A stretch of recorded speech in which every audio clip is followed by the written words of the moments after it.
Hello, welcome back to ಜೋಳಸ್ kitchen. Normal ಚಟ್ನಿನ ಎಲ್ಲರೂ ಮಾಡಿದ್ದೀರಾ, ಆದರೆ ಈ ಥರ ಈರುಳ್ಳಿ ಹೂವು ಹಾಕಿ ಯಾವತ್ತಾದರೂ ನೀವು ಚಟ್ನಿ ಮಾಡಿದ್ದೀರಾ? ಹಾಗಾದರೆ ವಿಡಿಯೋ ಶುರು ಮಾಡೋಣ ಬನ್ನಿ.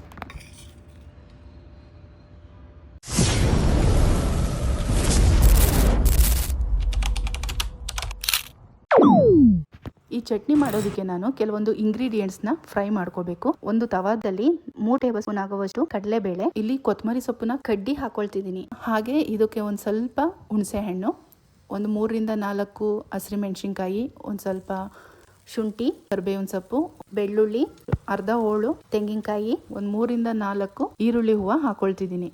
ಜಾಸ್ತಿ ಹಾಕೋದು ಬೇಡ, ಒಂದು 2-3 ಪೀಸಸ್ ಹಾಕಿದ್ರೆ ಸಾಕು. ರುಚಿ ನಿಜವಾಗ್ಲೂ ಚೆನ್ನಾಗಾಗುತ್ತೆ. ನಾರ್ಮಲಾಗಿ ಎಲ್ಲರೂ ಈರುಳ್ಳಿ ಹಾಕ್ತಾರೆ. ಸೊ ಈರುಳ್ಳಿ ಹೂವು ಹಾಕಿ ನೋಡಿ, ತುಂಬಾ ಚೆನ್ನಾಗಿ ಬರುತ್ತೆ. ಇವಾಗ ಇದಕ್ಕೆ ಮೇನ್ ಇಂಗ್ರೀಡಿಯೆಂಟ್ಸ್ ಬಂದು ಕೊಬ್ಬರಿ ಎಣ್ಣೆನ ಹಾಕೊಳ್ತಿದ್ದೀನಿ. ಈ ಕೊಬ್ಬರಿ ಎಣ್ಣೆಯಿಂದ ಇಷ್ಟು ಇಂಗ್ರೀಡಿಯೆಂಟ್ಸ್ನ ಫ್ರೈ ಮಾಡಿದ್ರೆ ಚಟ್ನಿ ಅಂತೂ ತುಂಬಾ ಚೆನ್ನಾಗಿ ಬರುತ್ತೆ. ಇವಾಗ ಇದು ಫ್ರೈ ಆಗಿದೆ, ಕಂಪ್ಲೀಟಾಗಿ ಕೂಲ್ ಆಗೋದಕ್ಕೆ ಬಿಡೋಣ. ಅಷ್ಟರಲ್ಲಿ ಇದಕ್ಕೆ ನಾನೊಂದು ಒಗ್ಗರಣೆ ರೆಡಿ ಮಾಡ್ಕೊಳ್ತೀನಿ. ನಾವು ಉದ್ದಿಟ್ಟಿರೋಂತಹ ಅಷ್ಟು ಇಂಗ್ರೀಡಿಯೆಂಟ್ಸು ಕೂಲ್ ಆಗಿದೆ. ಒಂದು ಸ್ವಲ್ಪ ಉಪ್ಪು ಹಾಕೊಂಡು ನಾನು ಇಲ್ಲಿ ಗ್ರೈಂಡ್ ಮಾಡ್ಕೊಂಡಿದ್ದೀನಿ. ಒಗ್ಗರಣೆ ಹಾಕೊಂಡು ಒಂದೊಳ್ಳೆ ಮಿಕ್ಸ್ ಕೊಡ್ತಿದ್ದೀನಿ. ನೋಡಿ ಚಟ್ನಿ ಎಷ್ಟು ಚೆನ್ನಾಗಿ ಬಂದಿದೆ. ಬೇಕಾದ್ರೆ ನೀವು ಇನ್ನೂ ತೆಳ್ಳಗೆ ಮಾಡ್ಕೊಬೋದು. ಇಡ್ಲಿ ಜೊತೆ ತಿನ್ನೋದಕ್ಕಂತೂ ತುಂಬಾ ಅದ್ಭುತವಾಗಿತ್ತು.